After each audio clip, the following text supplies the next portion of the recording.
"Things have a way of going wrong out here," Officer Roy Cassidy said, and winked. The man in the driver's seat said nothing. He simply watched Cassidy walk back to his cruiser in the rearview mirror, that loose, unhurried swagger. The walk of a man who had never once been held accountable for anything he had done on this road. The cruiser's door opened, the door closed, the engine idled. Then the Mustang's engine turned over, a deep, rolling V8 rumble that filled the hot Georgia air like a drumbeat, and pulled back onto Route 88 and drove away. Behind the billboard at mile marker 14, Roy Cassidy watched the midnight blue muscle car shrink into the heat shimmer. He smiled. He reached into his center console, retrieved the steel awl, and dropped it back into its place beside a half-eaten granola bar and a pack of spearmint gum. He had used it cleanly. The puncture was invisible to the naked eye. In 4 miles, maybe 5, that rear passenger tire would be flat to the rim, and the man in the expensive car would be standing on the shoulder of a highway with no cell service, in 94-degree heat, with nothing but Georgia scrubland in every direction. Cassidy had done this before. He knew how it ended. He pulled out onto Route 88, heading south. Beside him, his rookie partner, Deputy Carlos Reyes, stared straight ahead through the windshield and said nothing. His jaw was tight. His hands were folded in his lap. He had his personal phone in his left hand, screen dark, and he was squeezing it hard enough to whiten his knuckles. Cassidy didn't notice. He was thinking about dinner. What Cassidy did not know, what he could not have known, because the man in the Mustang was not in any database accessible to a county sheriff's department, or any state system, or any public record anywhere in the United States, was the precise nature of what he had just done. He had not stranded a civilian. He had not taught an out-of-towner a lesson. He had not corrected an imbalance, which was the word he used privately for these moments, the word that let him sleep. He had punctured the tire of Command Sergeant Major Marcus Elliot, 23 years in the United States Army's most classified direct action unit, a man whose service record existed in a compartmentalized file that required a 4-digit clearance code and a 2-person verification system to access. A man who had dismantled terrorist cells in countries the government officially denied operating in. A man who had been shot at by people who trained for years with the specific goal of killing men like him, and who was still alive and still driving his 1969 Mustang Mach 1 across the American South on his first real vacation in 3 years. And Marcus Elliot, hands flat at 10 and 2, posture immaculate, heart rate exactly where it always was, had already begun to build the case. Officer Roy Cassidy had spent 9 years learning exactly who he could destroy on this road. He had selected his targets with the practiced eye of a man who understood power, who had it, who didn't, who would fight back, and who would simply absorb the damage and drive away. He had never once been wrong. Until today. Route 88 was the kind of road that existed in the spaces between places. It did not connect anything famous. It did not pass through any town worth a rest stop. It cut southeast through Calhoun County, Georgia, in a long, flat line. 2 lanes of cracked asphalt bordered by red clay shoulders and scrubland that stretched to the horizon without variation, interrupted only by the occasional rusted billboard advertising a bail bondsman in a town 40 miles away, or a church whose congregation had likely long since moved on. The heat in summer was not merely warm, it was a physical presence, the kind of heat that warped the air above the road into a liquid shimmer. and made distances impossible to judge. In July, the thermometer in Calhoun County routinely touched 95 by 11 in the morning and showed no remorse about it. Truckers used Route 88 as a cut-through to avoid the interstate tolls. Out-of-state travellers stumbled onto it when GPS systems routed them off the clogged highway during peak summer weekends. Otherwise, the road belonged to locals, and locals knew better than to linger. There were no rest stops on Route 88, no gas stations for the 23 miles that bisected Calhoun County. Cell service dropped at mile marker 8 and did not return until mile marker 29. If your car broke down between those 2 points on a Tuesday afternoon in July, you were going to stand in the sun for a long time before anyone found you. Roy Cassidy knew this. He had selected his position at mile marker 14 with that specific knowledge in mind. Marcus Elliot did not know he was already a selected target. He was thinking about his daughter. She had gotten into Johns Hopkins pre-medicine. She had called him to tell him while he was on a base in a country he could not name, using a satellite phone with a 6-second audio delay. And he had sat with the phone pressed against his ear in a concrete room with no windows, and let the words arrive one at a time. Dad, I got in. Johns Hopkins. Dad, pre-med. And he had not trusted his voice for a full 10 seconds, which was long enough that she thought the call had dropped. I'm here, he had said. I'm here, baby. I heard you. That had been 19 months ago. He had not been home to celebrate.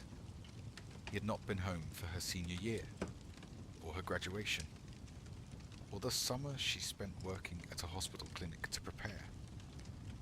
He had been elsewhere, doing things that did not have names yet in any public record.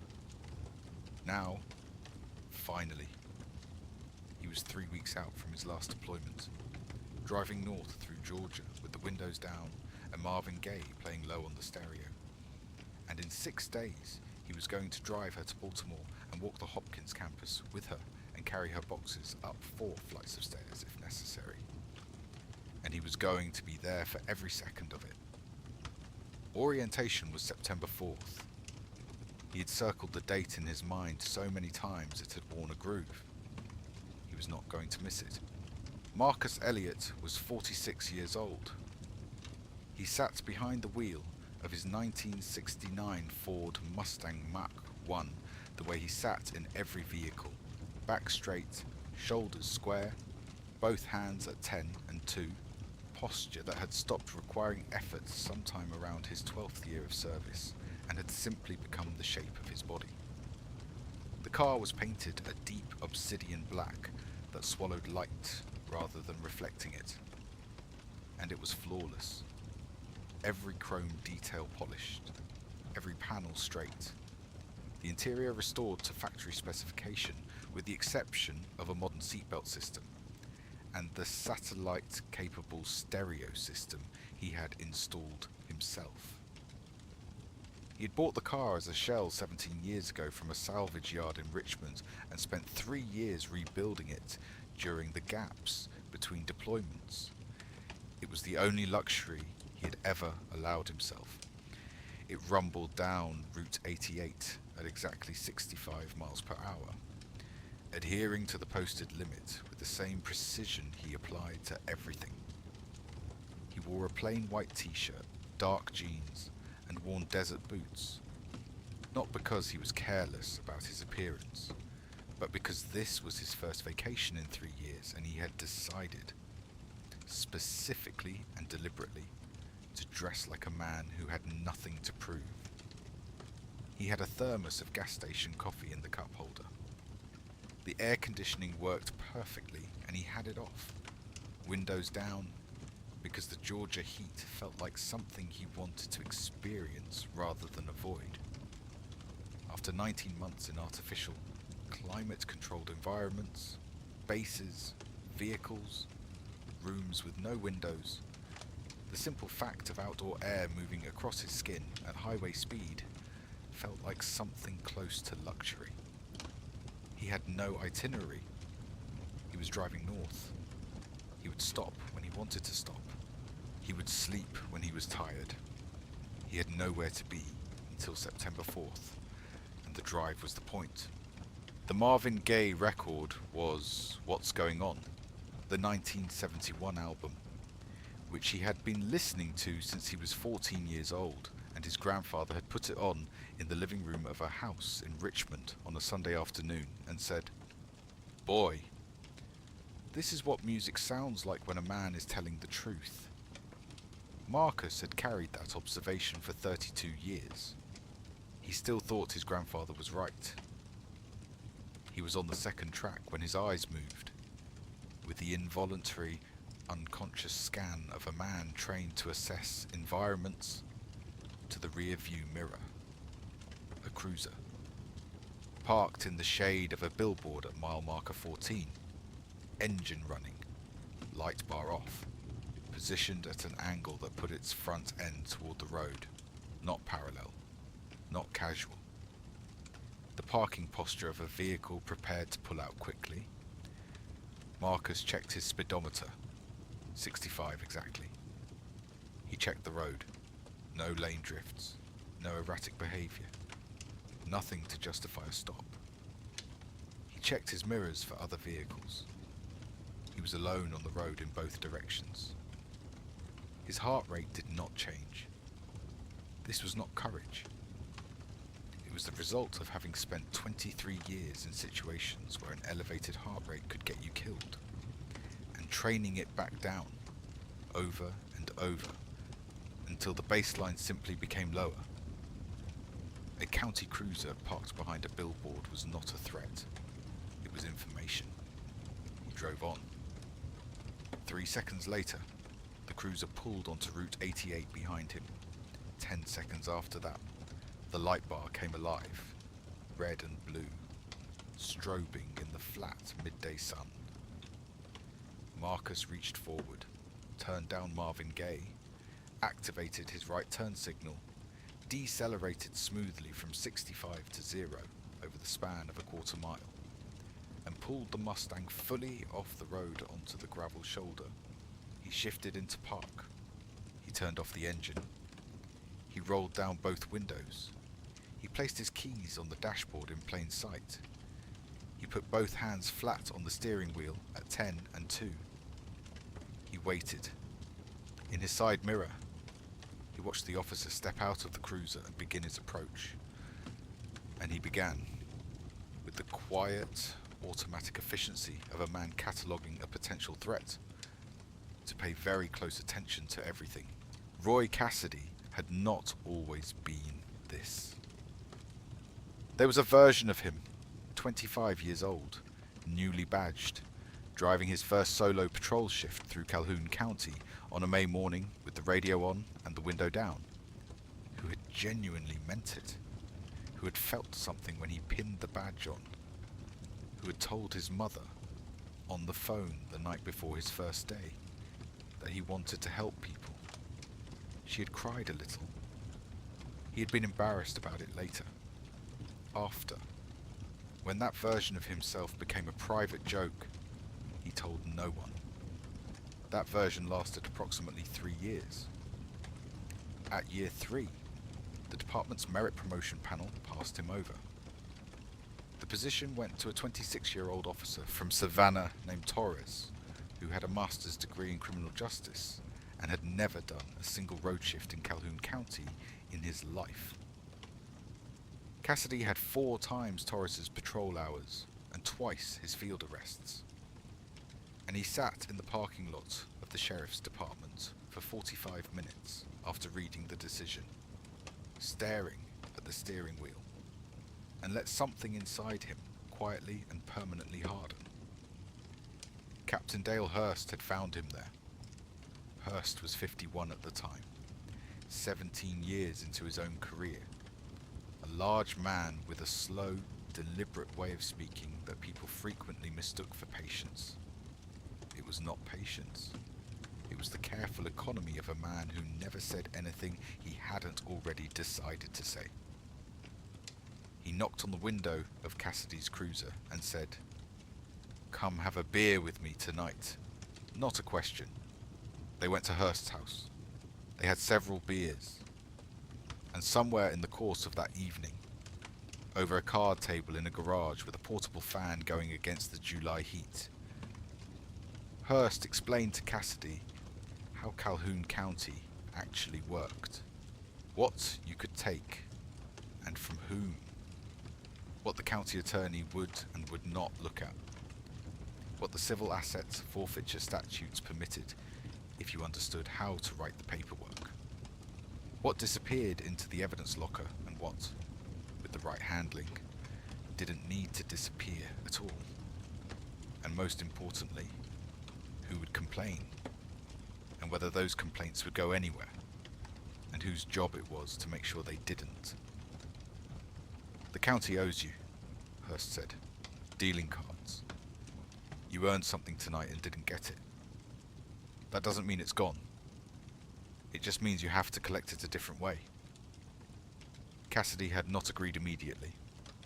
He had thought about it for 6 weeks, then started small.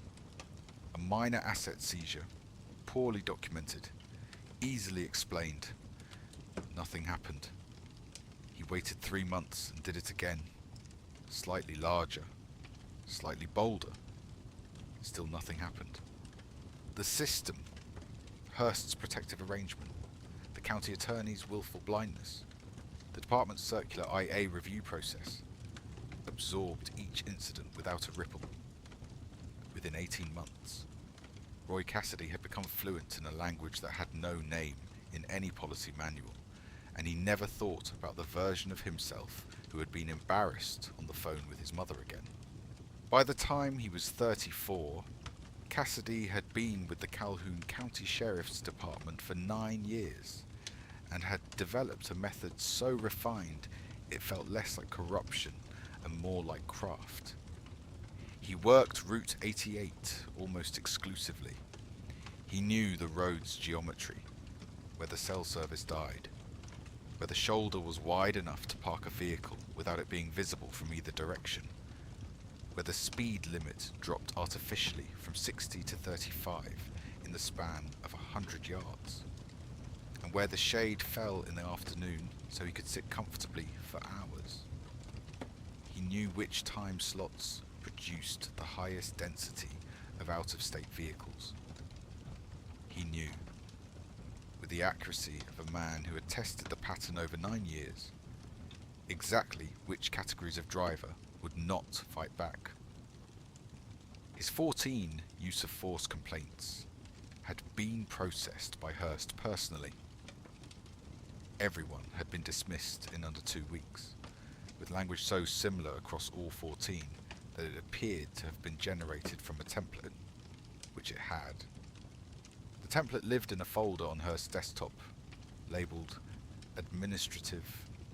The 43 civil assets forfeiture reports Cassidy had filed represented approximately $178,000 logged to the county evidence system. Of that amount, roughly 60% had been transferred, in irregular deposits that never exceeded $9,500, carefully structured to avoid federal bank reporting triggers. Into 3 accounts Cassidy managed through 2 offshore shell companies and 1 domestic LLC registered in Delaware. The remainder stayed in the evidence locker long enough to satisfy any cursory audit. He had also, over the past 6 years, carried a heavy-gauge steel bookbinding awl in the center console of his cruiser. He had used it 4 times before tonight.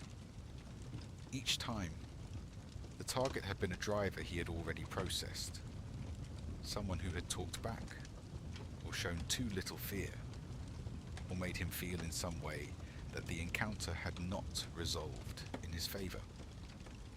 He would return to the vehicle on the pretext of a final check, crouch at the rear tire, and insert the awl into the lower sidewall, the inward-facing section. where a puncture would be invisible from the road and nearly impossible to attribute to anything other than road debris. He thought of this as correction. He did not think of himself as a bad man. This was perhaps the most important fact about Roy Cassidy, and the most difficult to hold clearly. He had constructed an interior framework so complete and so self-justifying that the word bad had no purchase in it. He was a man who understood how the world worked. He was a man who had been failed by a system that rewarded credentials over experience, and who had learned to compensate.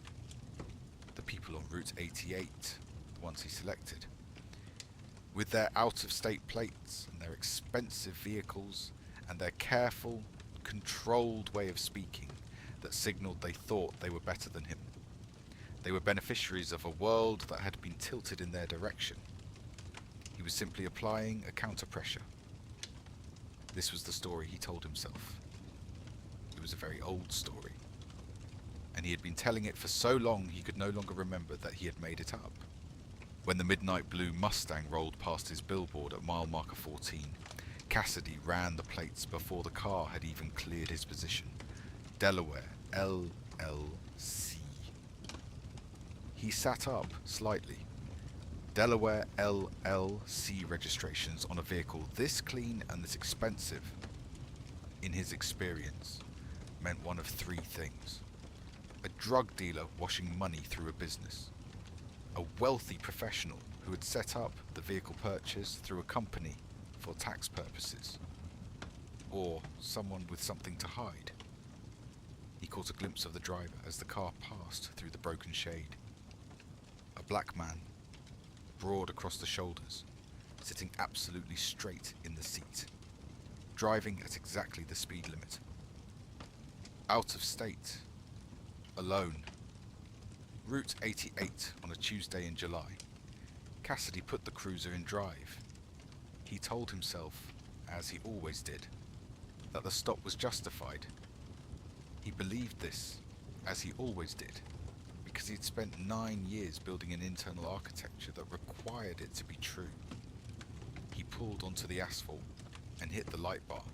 Cassidy approached the Mustang from behind, walking slowly, keeping his right hand resting on the butt of his sidearm, not threateningly, not with any visible urgency, but deliberately, the way a man rests his hand on a railing to remind you he's standing at the top of the stairs. He stopped precisely at the rear edge of the driver's door, forcing the man inside to turn his head at an uncomfortable angle to establish eye contact. He had learned this positioning from Hurst. Never stand at the window like a valet. Hurst had told him once. Stand where they have to work to look at you. Makes them feel small without you doing anything illegal. He shined his mag light directly into the driver's face. The man did not squint. That was the first thing that registered wrong. Cassidy had used the mag light this way hundreds of times. People always squinted. They turned their heads slightly, or raised a hand toward their face, or at minimum showed some reaction to the sudden blinding glare of a million-candela beam hitting their eyes from 6 feet away. It was reflexive. It was human. This man looked into the light, as if it were the sun at a comfortable altitude, with steady, dark eyes that simply registered the source and held it without adjustment. The pupils did not change. The face did not move. It was the face of someone who had long since trained away the instinct to react. Cassidy felt a spike of something he did not immediately name. It resolved, within seconds, into irritation. "Long way from home, aren't you?" he said, not a question. "Good afternoon, officer," the man said. His voice was a low baritone, unhurried, completely without deference. Not hostile, simply level. The way a man speaks when he has decided in advance not to give anything away. I am Just passing through. License, registration, proof of insurance. Yes, sir. My wallet is in my right rear pocket. My registration and insurance card are in the glove compartment. I'm going to reach for them now. He announced each movement before making it. Slowly, clearly. The movements themselves precise and deliberate. Right hand to the back pocket. Left hand remaining visible on the wheel. The wallet came out. Then the documents. He held them through the window without turning fully, maintaining a sight line that kept both his hands visible at all times. Cassidy snatched the documents. He shined the light on the driver's license. Marcus Elliot, Virginia address. Date of birth puts him at 46. He looked younger, or perhaps not younger exactly, more durable. The kind of man whose age registered as experience rather than decline. Cassidy looked at the registration. The car was owned by a Virginia LLC, a single-member limited liability company. He turned the registration over, then back. No corporate name he recognized. No red flags in the system when he had run the plates. But the LLC designation still itched at him. Virginia. What brings you through Calhoun County? Marcus? The use of the first name was intentional. Another of Hurst's instructions. First name them. Makes them aware you're in charge of the register. Driving north, the man said. Just taking the scenic route. Scenic, Cassidy repeated, in a tone that made the word sound absurd.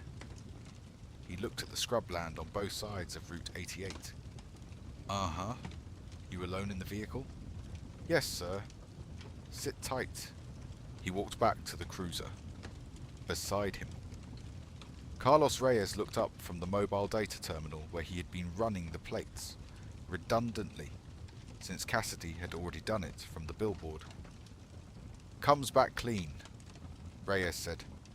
No priors, no warrants, not even a parking ticket. LLC registration, Cassidy said, as if this explained something. Lots of people use LLCs for vehicle purchases, tax purposes. Cassidy looked at him. Reyes was 24 years old and 6 months out of the academy. He had a round, open face that still held the particular earnestness of someone who had not yet had the earnestness trained out of him. He had been riding with Cassidy for 11 weeks. Cassidy both liked and mildly despised him. Liked him because he was easily impressed. Despised him because that impressibility had lately begun to look more like discomfort than admiration. You see the car he's driving? Cassidy said. It's a nice car. A 69 Mach 1, restored. That's $70,000 in that car. Out-of-state plates. No employment information on record in Georgia. Cash registered LLC. That doesn't read suspicious to you? Reyes looked at the terminal. The stop is clean. Brad. He wasn't speeding. No traffic violation. I got a feeling, Cassidy said, and got out of the car. He walked back to the Mustang.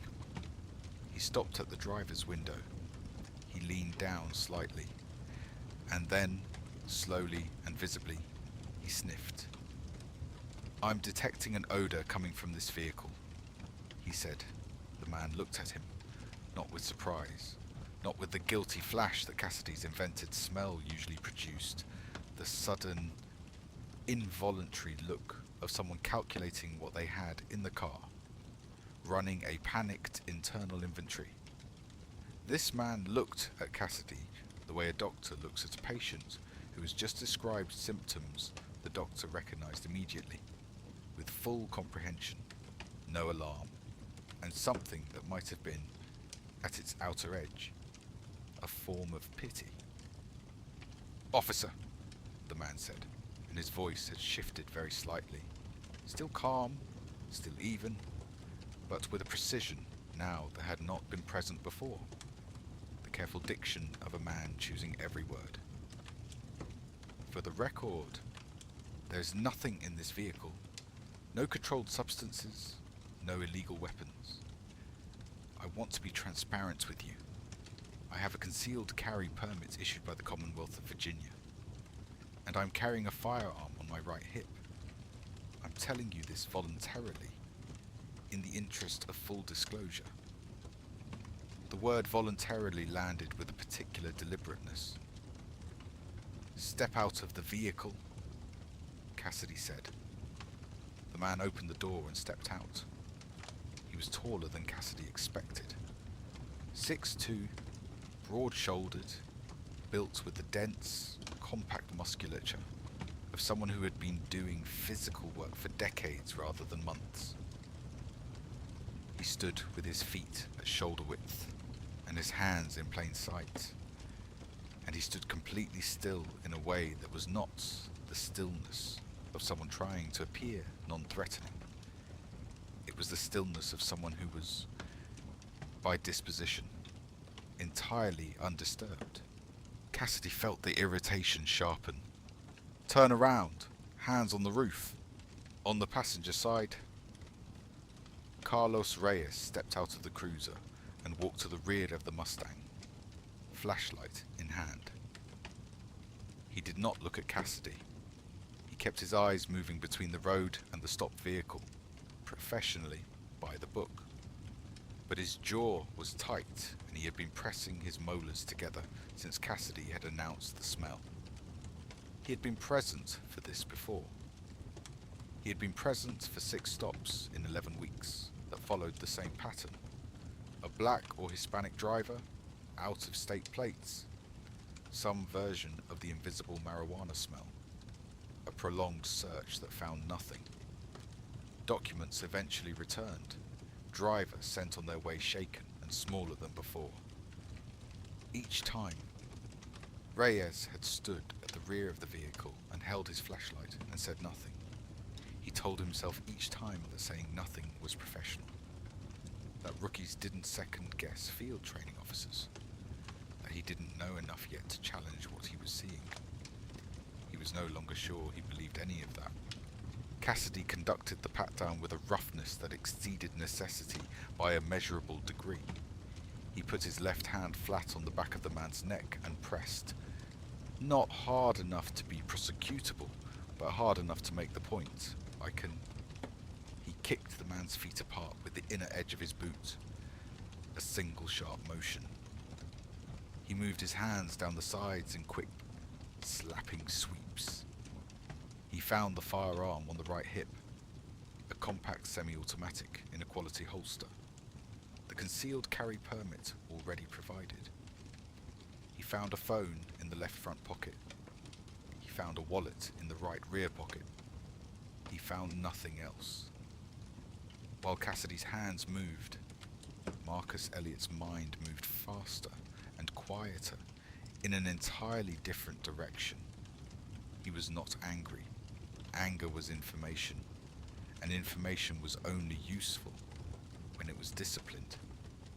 What he was doing, while absorbing the pressure of Cassidy's hand on his neck and the rough sweep of the pat-down, was building a record. Every unnecessary application of force, every location, every timestamp, every word.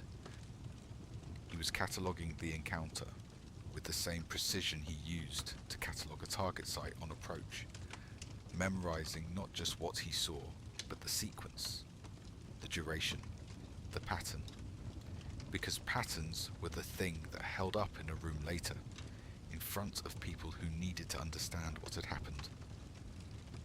He felt the hand press harder on his neck. He noted it. He remained still. He noted the rookie at the rear of the vehicle, the tight jaw, the eyes that moved away when they met his in the side mirror. He noted that the rookie was uncomfortable and was choosing, for now, to do nothing about it. He filed this too. Cassidy stepped back. He returned the firearm to Marcus. He held the documents for a moment longer than necessary. "Everything's in order," Cassidy said. His voice had a specific flatness to it, the flatness of a man who has not found what he was looking for and is recalibrating. "You can go." "Thank you, officer," Marcus said. He turned, unhurried, and opened the door of the Mustang. He settled into the seat. He placed the firearm back in the holster. He placed his hands at 10 and 2. And then, without heat, without sarcasm, with only the mild and courteous tone of a man closing a conversation, "Have a good night, officer. I hope the rest of your shift is uneventful." He reached forward and turned the key. The Mustang's engine started with a low, rolling thunder, that unmistakable V8 growl that filled the air and the road and the space between the two men in a way that felt, to Cassidy's ear, in that specific moment, like dismissal, like a door closing, like the last word in a conversation where he had not said the last word. He watched the car pull smoothly back onto Route 88. He watched it accelerate to 65. Exactly 65. Not a mile over. And hold there, steady and unhurried, until it was a dark shape in the heat shimmer, and then nothing. Something cold and petty hardened in his chest. He turned and walked back toward the cruiser. He stopped at the rear passenger side of the Mustang's now absent position on the shoulder, as if checking something on the road. He looked left, he looked right. Route 88 was empty in both directions. "Wait here," he said to Reyes, without turning around. He reached into his tactical vest pocket. The awl was 3.5 inches of hardened steel, tapered to a point sharp enough to pierce the cover of a hardbound book with a single firm press. Cassidy had bought it at a craft supply store in Macon 6 years ago. Paid cash. No receipt. After the first time he had wanted to do this and hadn't had the right tool, and had been frustrated by the gap between the impulse and the execution. He was not a spontaneous man. He was a man who anticipated his own needs and prepared for them. He palmed it with practiced ease. Point down. The way a man palms a quarter he intends to produce from behind someone's ear. His hand was perfectly steady. He walked to the rear passenger side of the road shoulder, the position where the Mustang's tire had been, and crouched, as if examining something on the asphalt. His body angle was such that his right hand was shielded from the road in both directions. He pressed the point of the awl against the lower sidewall of an imaginary tire, approximately 3 inches from the rim, inward facing, invisible from the road, in the position he had identified years ago as the optimal placement for a puncture that would register as ambiguous road damage if anyone examined it. There was no tire there now. Of course, he was rehearsing. He would do it properly when the car was there. He stood. He walked back to the cruiser. "I'm going to do a final equipment check on the stopped vehicle," he said to Reyes, using the language he had developed over the years for exactly this purpose. Language that sounded procedural. That would make sense in a dashcam recording. That meant nothing. Reyes looked at him. "The stop is over. You already returned his documents." "Final equipment check," Cassidy said again, and walked back toward the road. He caught up to the Mustang a quarter-mile north. The road was empty. He activated his lights briefly. A single pulse, and the Mustang pulled over again, the driver's reaction as smooth and unhurried the second time as the first. No visible frustration. Turn signal on. Full stop. Keys on the dashboard. Cassidy approached the window. "Forgot to check one thing on the vehicle," he said. "Rear tail light housing. Stay put." He walked to the rear of the car. He crouched at the passenger side rear tire. His body blocked the sightline from both the driver's side mirror and the passenger window. His right hand moved once, a single, precise, downward pressure. The point finding the rubber and entering it with a resistance that lasted perhaps a quarter of a second before giving clean and complete. A motion so practiced it required no more conscious effort than signing his name. And then the sound.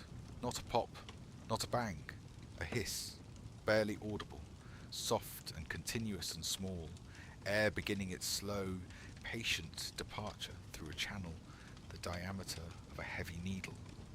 It was almost gentle, almost polite. The sound a secret makes when it first begins to come out. Cassidy withdrew the awl, tucked it into his palm, stood up, walked to the driver's window. Marcus Elliot's eyes were forward. His hands were at 10 and 2. He had not moved. Cassidy leaned down. He met the man's eyes. "Tail light looks fine," he said. "You drive safe now. These back roads can be rough on tires. Things have a way of going wrong out here when you least expect it." He held the man's gaze for one beat longer than necessary. Then he smiled. Not a friendly smile, but the small, private smile of a man who knows something you don't. And he winked. He walked back to the cruiser. Carlos Reyes had watched from the passenger seat. He had not seen the awl. He had seen the crouch, the position of Cassidy's body, the motion of the arm, a single downward movement near the tire, and then Cassidy standing again, walking away, returning to the car with that particular expression he wore sometimes after certain stops. The expression of a man who has just put something right, by his own internal accounting. Reyes waited until the Mustang had pulled back onto the road and disappeared around the long curve at mile marker 17. "What did you do back there?" he asked. "Community policing," Cassidy said, starting the engine. He did not look at Reyes. "Brad." "You'll learn." Reyes said nothing more. He reached into his left thigh pocket, where he kept his personal phone during shifts, technically against departmental policy, but nobody enforced it on Cassidy's car. He unlocked the screen. He opened his notes application. He typed, his thumbs moving quickly and quietly. 7:14 p.m. Route 88, mile marker 14 vicinity. After returning documents and concluding stop, Cassidy conducted second stop of same vehicle, returned to rear passenger tire, crouched approximately 8 to 10 seconds. Single arm motion observed near tire. Cassidy stated tail light check as reason. No tail light issue visible from my position, followed by audible comment to driver re, tires and road conditions. Driver's demeanor calm throughout. No basis for second stop observed. He locked the screen. He put the phone back in his pocket. His heart was going fast. He stared at the road ahead and breathed slowly, and told himself he would figure out what to do with what he had written later. He did not know that later was already in motion. 20 minutes later, Roy Cassidy was in a booth at the Calhoun County Diner on the south end of Millhaven, drinking black coffee and telling a waitress named Brenda about the stop. He kept it vague, an out-of-towner with attitude, a lesson delivered. And Brenda laughed in the right places, because Brenda laughed in the right places for all the deputies. It was part of how the diner had stayed on good terms with the department for 30 years. Cassidy felt electric. He felt the specific warmth of a man who has exercised authority without consequence and is enjoying the afterglow. He checked his radio. Nothing. He checked dispatch. No stranded vehicle calls on Route 88. He checked the county emergency line log on his phone. Nothing. The man had limped away quietly, just like the others. Cassidy ordered a slice of peach pie. He tipped Brenda $3 on a $14 tab. He drove back onto Route 88 to finish his shift, and he was still smiling when he passed mile marker 14. At that exact moment, on the shoulder of the road at mile marker 19, a man in a white t-shirt and dark jeans was crouched beside a midnight blue Mustang, running his fingertips along the lower sidewall of a flat rear tire, reading it like a page. Marcus felt the change in the car before any instrument told him it had happened. He had driven vehicles in conditions that would have stopped most people entirely. An armoured Land Cruiser with 2 blown tyres on a mountain road in the Caucasus at midnight. A stolen cargo truck with a cracked axle across 40 miles of Malian desert. A civilian compact car with a radiator leak through the outskirts of a city he could not name. Keeping it below the boiling point by reading the temperature gauge with one eye and watching for checkpoints with the other. He understood vehicles the way a surgeon understands a patient's breathing, not from instruments, but from the accumulated language of 10,000 hours of attention. The Mustang changed, a microsecond of drag in the steering column, a faint asymmetry in the car's relationship to the road surface, not pulling exactly, but slightly less committed on the right rear quadrant, as if the road beneath that corner had become marginally less certain. The acoustic resonance of the tyres on the asphalt, a sound he had been unconsciously monitoring since the second stop, shifted half a register lower on the rear right. He checked his mirrors. Route 88 was empty in both directions. He activated his hazard lights, decelerated without braking hard, and guided the Mustang off the highway onto a wide, flat patch of red clay beneath 3 scrub pines that offered the suggestion, rather than the reality, of shade. He turned off the engine. He sat for exactly 3 seconds in complete silence, not processing, not planning, simply letting the information settle. Then he got out. The heat hit him immediately, thick, 94-degree air that pressed against him from every direction. He ignored it. He walked to the rear passenger side of the car and crouched. He ran his fingertips along the tire's sidewall with the careful, unhurried attention of a man who had spent years learning to read things by touch in conditions where looking was not possible. He began at the tread, moving his fingers in a slow, systematic rotation from the top of the contact patch around the sidewall. He was not looking for anything yet. He was looking with his hands, letting the surface communicate in its own register. He found it 40 seconds in. A small, perfectly circular hole in the lower sidewall, approximately 3 inches above the rimline, on the inward-facing surface. The diameter was perhaps 3 millimeters. The edges of the puncture were clean and compressed inward, the mark of a pointed tool entering under pressure, not torn outward as a sharp rock or road debris would cause, not irregular as a nail through the tread would leave. The rubber around the entry point was slightly displaced rather than shredded. He held his fingers over the puncture for a moment. He could feel the faint, steady exhalation of air against his fingertip. He stood up. He replayed the stop. He had good recall under normal circumstances. Years of operational necessity had sharpened his memory for sequence and spatial detail to an unusual precision. He went back through it now, with the dispassion of a man reviewing footage. The second stop. The stated reason of a taillight check. Cassidy's walk to the rear of the vehicle. The body position. shielded from both mirrors, crouched at the rear quarter panel. The single downward arm motion he had caught in the passenger side door reflection, the duration of the crouch, the officer's expression when he returned to the window, the wink. Things have a way of going wrong out here when you least expect it. He had the answer in under 90 seconds of analysis. It was not a complicated answer. It was, in fact, a very simple one. A man with a badge had crouched beside his car and pushed a pointed tool through his tyre because he could.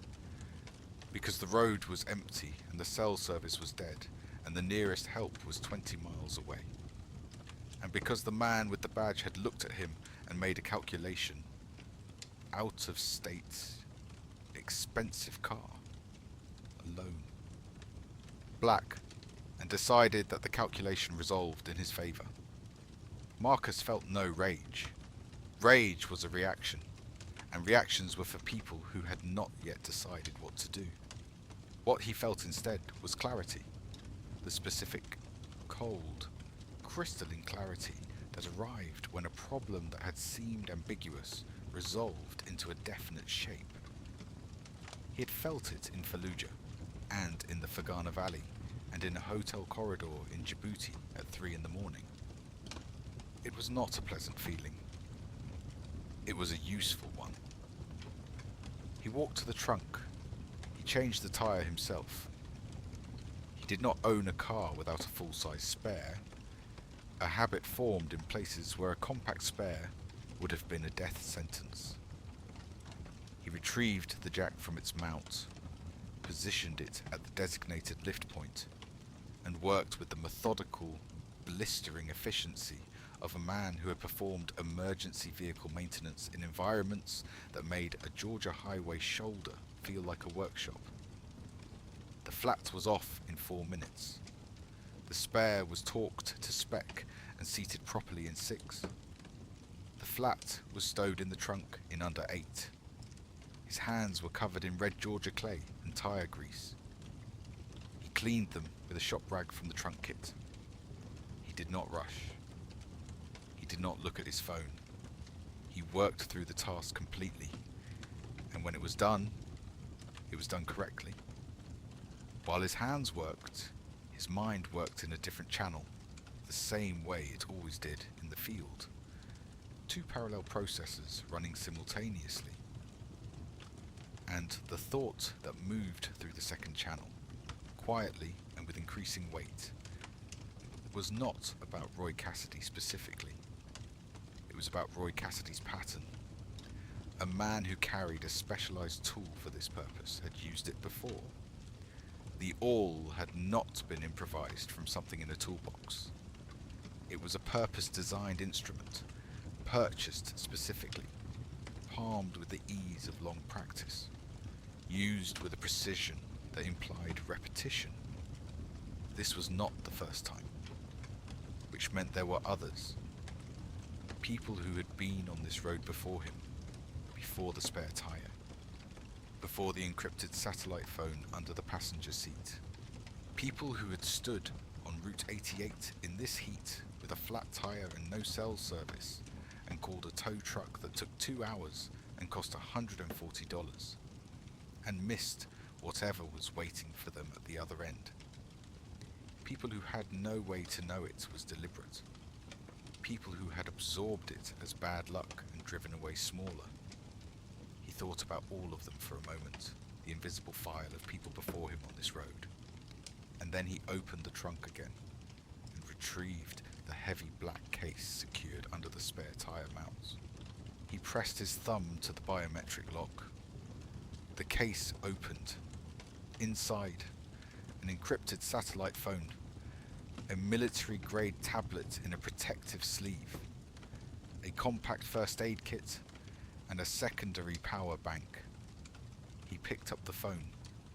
He thought through his options clearly and without sentiment, the way he had been trained to think through options, assigning each one a realistic outcome rather than a preferred one. Filing a complaint with the Calhoun County Sheriff's Department was not an option. He had no evidence that would survive a review conducted by the same department that employed Cassidy. Filing with the Georgia State Patrol was slightly better, but still moved through a state system that might or might not have entanglement with Calhoun County. The Georgia Bureau of Investigation was a possibility, independent, competent, but a single complainant with a damaged tire and no physical evidence beyond the puncture itself was a thin foundation.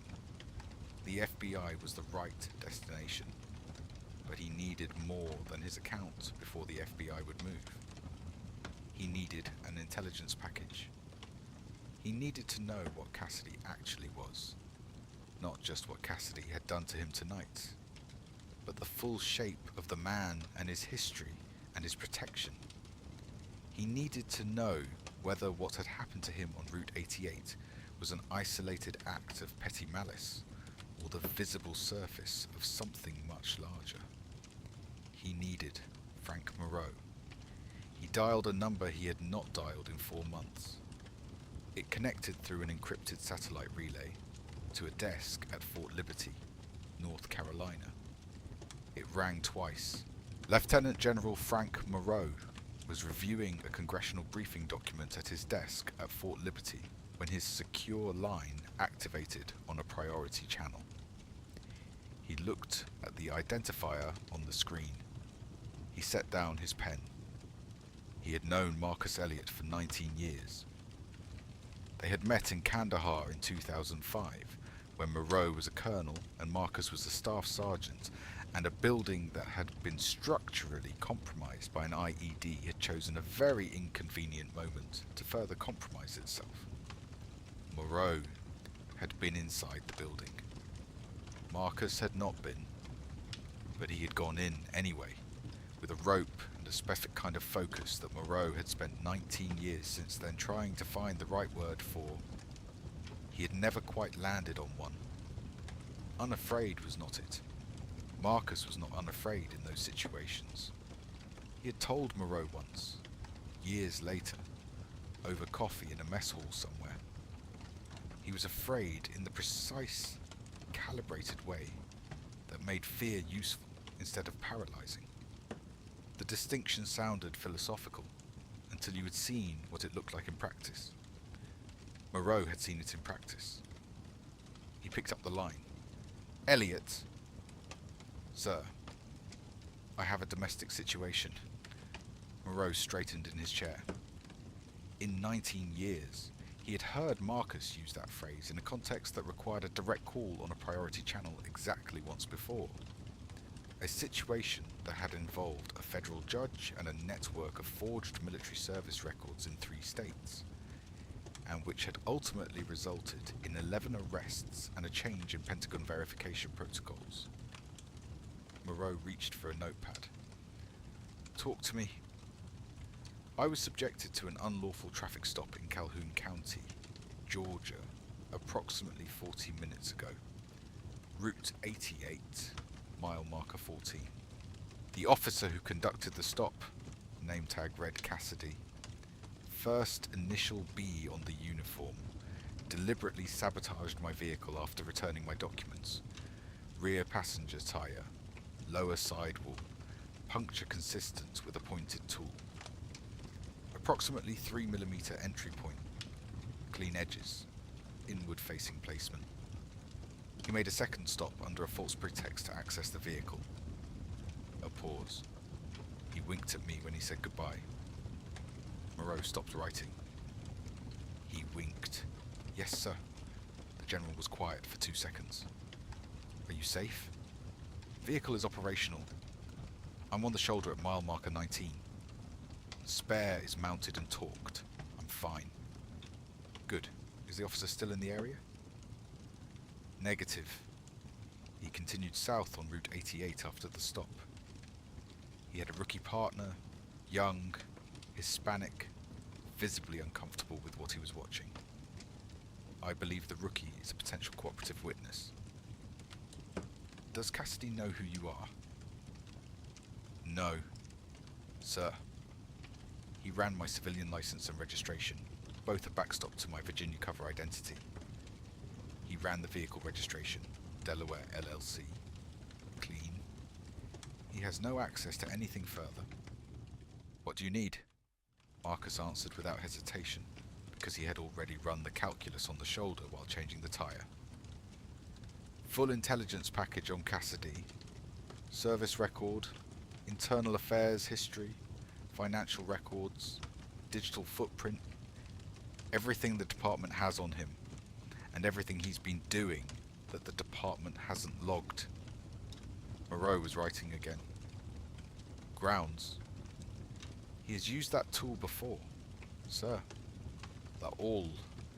He palmed it with the ease of someone who has done it many times. There are other people on this road who have been hurt by this man and had no way to address it. I want to know who they are and what he took from them, and I want it stopped, completely, legally, and permanently. There was a silence on the line. Moreau read what Marcus had not said as clearly as what he had said. This was not about the tyre. It was never about the tyre. A man like Marcus Elliot could change a tyre in a Georgia field in 94-degree heat without breaking a sweat and file it under inconveniences, minor, and drive on. This was about the pattern that the tyre represented. This was about the people who came before him on Route 88 and couldn't do what he was doing right now. I hear you, Moreau said. Sir, I want this done through proper channels. FBI, federal prosecution if the evidence supports it. I'm not looking for an operational outcome here. I want the law to do what the law is supposed to do. The phrase proper channels from Marcus Elliot, Moreau reflected, was perhaps the most precise expression of controlled intent he had heard in a long career. A man who could achieve outcomes without channels, who had done so repeatedly in places where channels didn't exist. Choosing to use the channels anyway was a man who understood that the outcome was not just Cassidy. The outcome was the principle. Understood, Moreau said. There's a mechanism we can use. Route 88 is a designated military vehicle transit corridor under the Southeastern Infrastructure Agreement. That gives us a Department of Defense Personnel Security Audit Authority for county law enforcement agencies operating along the route. It's a legitimate federal mechanism, rarely used, and it gives Cyber Command full legal access to the department's records under federal security audit protocols. That'll work, Marcus said. Give me 3 hours. I'll have an encrypted package delivered to your tablet through the secure relay. Don't break any laws. Marcus. A brief pause. I am the law right now, sir. Marcus said, Thank you. He ended the call.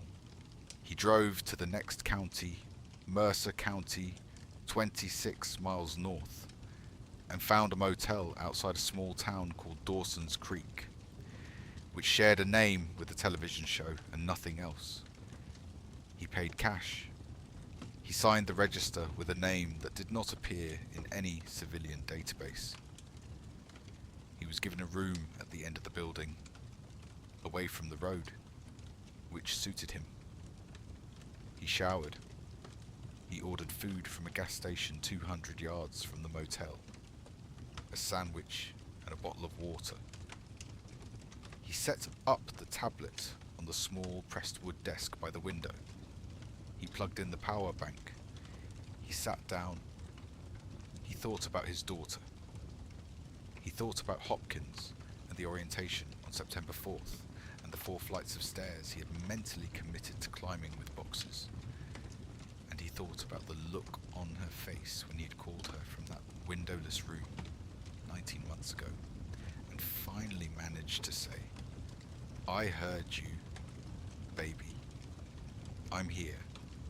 He thought about his son, who was 19 and owned a car and drove it across state lines to visit friends, and who had called his father last spring to ask, with a careful casualness that did not quite conceal the genuine question underneath it. What to do if a police officer stopped him and seemed like he wanted to make something happen that wasn't there? Marcus had talked him through it for 40 minutes. He had given him the instructions for surviving encounters exactly like the one that had happened tonight. He sat with that for a moment. The weight of it. The fact that the conversation needed to exist at all. Then he opened the tablet and waited for Fort Liberty. The encrypted file arrived at 10:47 p.m. The motel room's one window framed a parking lot lit by a single orange fluorescent lamp that buzzed faintly and attracted moths in slow, circling orbits. The air conditioning unit rattled in its mounting like something trying to get out.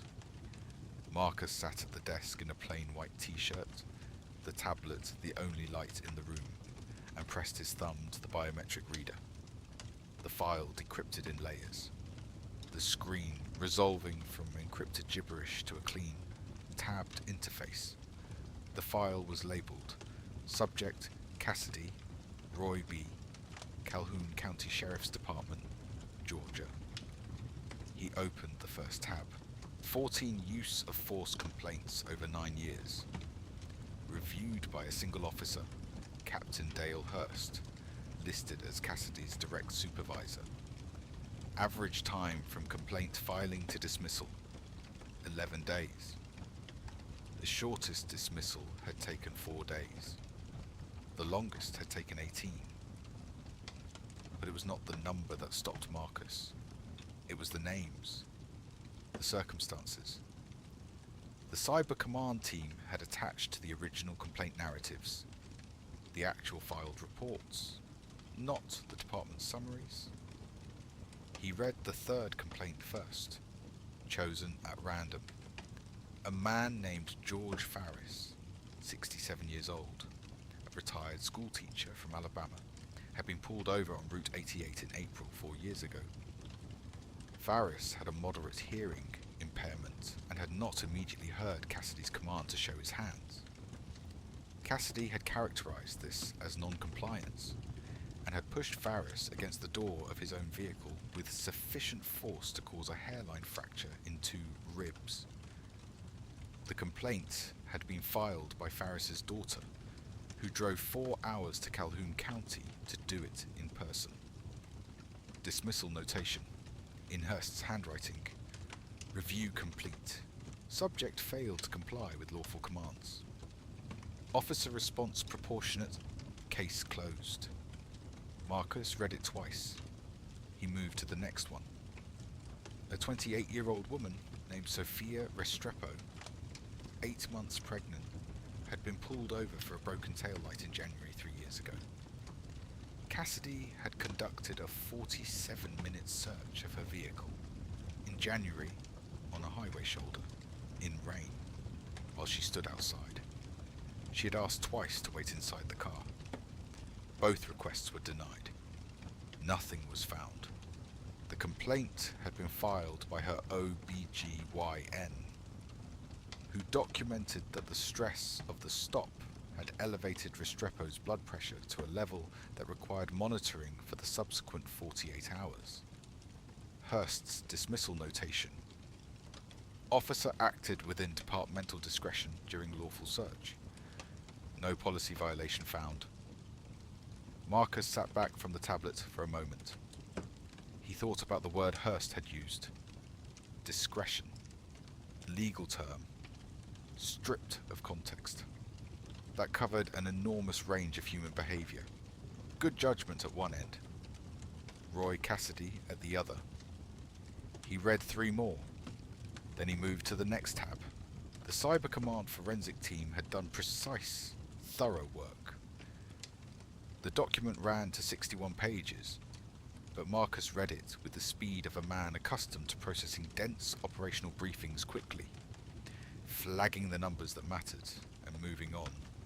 43 civil asset forfeiture reports over 9 years.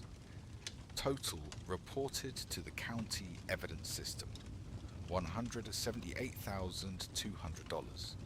Average per stop, $4,145. He looked at the second column. 3 offshore accounts, 2 registered through shell companies in the Cayman Islands, 1 through a nominee account in Panama, 1 domestic cryptocurrency wallet linked to an IP address registered to Cassidy's home internet provider. The cyber command team had traced the accounts through 17 layers of transactional obfuscation, transfers that moved through currency exchange platforms, then to intermediary LLCs, then to the final repositories in amounts that never exceeded $9,500, structured to avoid the $10,000 federal reporting threshold. Total balance across all accounts, as of 3 days ago, $247,400. Cryptocurrency wallet, $31,200 in assets. Total, $278,600. Marcus did the arithmetic without a calculator. $178,200 reported. $278,600 hidden. The gap was approximately $100,000, representing cash that had never entered the evidence locker at all. Taken directly. Logged nowhere. Disappeared into the offshore architecture. He did a second calculation. 43 stops over 9 years at an average of $4,145 per stop represented approximately 66 people who had their money taken and were never charged with anything. 66 people who had driven through Calhoun County, Georgia, with cash in their vehicle, payroll, savings, business deposits, gifts, and had it removed by a man with a badge and no legal obligation to return it, under a statute designed for a different purpose, administered by a department that had no interest in reviewing its own officers' work.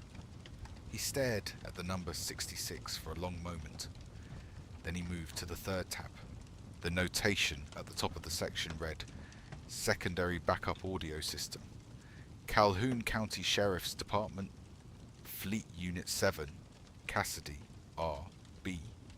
System activated upon light bar engagement. Storage via county server. Last wiped, N/A. Officer appears unaware of system. The system had been installed across the entire fleet 18 months ago as part of a county infrastructure upgrade. The upgrade memo had been distributed to all officers via department email. Cassidy had not opened the email. This was documented in the metadata. Marcus put in a single earbud and pressed play. He heard the road first, the ambient sound of Route 88, wind through an open cruiser window, the low idle of an engine. Then Reyes's voice, thin and uncertain. What did you pull him over for? Brad, he wasn't speeding. Cassidy's voice, closer to the mic. Suspicious behaviour. Look at him. Out-of-state plates. Driving a 50 grand classic car. Probably moving cash or something. Besides, he's got an attitude. Reyes. He looked pretty polite to me. Cassidy. Shut up. Colin. You don't know how the world works yet. Marcus listened to his own voice arrive in the recording. Calm. Precise. Distant. He heard the document exchange. He heard the invented smell. He heard the word Cassidy had used during the pat-down. A single word, said quietly but not quietly enough. The kind of word that reveals exactly what a man thinks when he forgets the camera is running. And Marcus noted it without visible reaction and let it sit in the record where it belonged. Then he heard the second stop. He heard Cassidy's footsteps on gravel. He heard the faint creak of someone crouching near a vehicle. He heard a sound, thin and clean and small. That was the all going in. And then the hiss.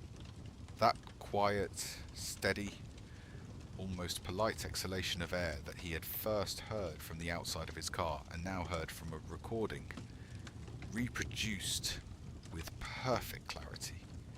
Then Cassidy's voice. Back at the window. Tail light looks fine. You drive safe now. These back roads can be rough on tyres. Things have a way of going wrong out here when you least expect it. A pause in the recording. Then, from the cruiser interior, after the Mustang had driven away. Community policing. You'll learn. Marcus removed the earbud. He set it on the desk. He looked at the window. The orange light. The circling moths. The dark parking lot beyond. He picked up his satellite phone and sent a text to an encrypted contact he had not used in 4 months. Voss! It's Elliot. I have something for you. Call when clear. The response came in 4 minutes and 12 seconds. Clear now. Calling. 3 years ago, on a Thursday morning in late May, Raymond Okafor had driven north on Route 88 with $6,800 in a zippered canvas pouch under the front seat of his work truck. He was 38 years old and ran a landscaping business out of Augusta called Okafor Groundworks. 3 employees, a used trailer, a set of commercial grade equipment he had purchased piece by piece over 6 years. The business was not large, but it was his, and it worked. And the previous week he had gotten a call from a property management company in Macon that handled 7 commercial complexes in the metro area. They wanted to discuss a grounds maintenance contract. Raymond had gone to the meeting prepared, portfolio, references, pricing sheet, and had come out of it with a handshake and a request for a $6,800 cash deposit to hold the contract while paperwork was finalized. The property manager had explained this was standard practice for new vendors. Raymond had driven to his bank that afternoon. The cash was 6 weeks of payroll for his crew and every dollar of his business operating reserve. He had withdrawn it because the contract was real, and the company was established, and the deposit would be returned if anything fell through. He had been careful. He had been responsible. He had been, by every reasonable measure, doing exactly what a man building a business in America is supposed to do. He was doing 58 miles an hour, 7 under the posted limit, because the truck was loaded and Raymond was a careful driver. When the cruiser's lights came on behind him at mile marker 11, he pulled over. He was polite. He announced his movements. He answered every question honestly and without evasion. He told the officer that the cash under the seat was a business deposit for a commercial contract, that he had the property management company's name and could provide a contact number, that he had bank withdrawal records on his phone. He offered all of this. The officer, Cassidy, whose name Raymond would learn later from the complaint form, said he smelled marijuana. He said it with the particular casual authority of a man who had said it many times before. He removed Raymond from the vehicle. He searched it for 41 minutes. He found no marijuana. He found no drugs of any kind. He found no weapons. He found the $6,800 in the canvas pouch under the seat. He filed a civil assets forfeiture report characterizing the cash as suspected drug proceeds. He did not arrest Raymond. He did not charge Raymond. He handed Raymond his license and registration and told him he was free to go. Raymond stood on the shoulder of Route 88 and watched the cruiser drive away and held his keys in his hand for what he would later describe to a legal aid attorney 14 months later as a very long time. He lost the property management contract. When he called to explain the situation, the contact at the company was polite but direct. They had liability concerns about entering a business relationship with someone whose assets were currently under law enforcement review, and they had found another vendor. Raymond did not blame them. He understood risk management. He would have made the same decision from their side of the desk. He let one of his 3 employees go the following month, a 22-year-old named Darius, who had been with him for 2 years, and who took the news with a quiet devastation that Raymond still thought about sometimes when business was slow. He spent 14 months pursuing the return of the $6,800 through the Calhoun County court system. With the help of a legal aid attorney who took the case pro bono but was honest with him from the beginning, the odds of recovery were poor.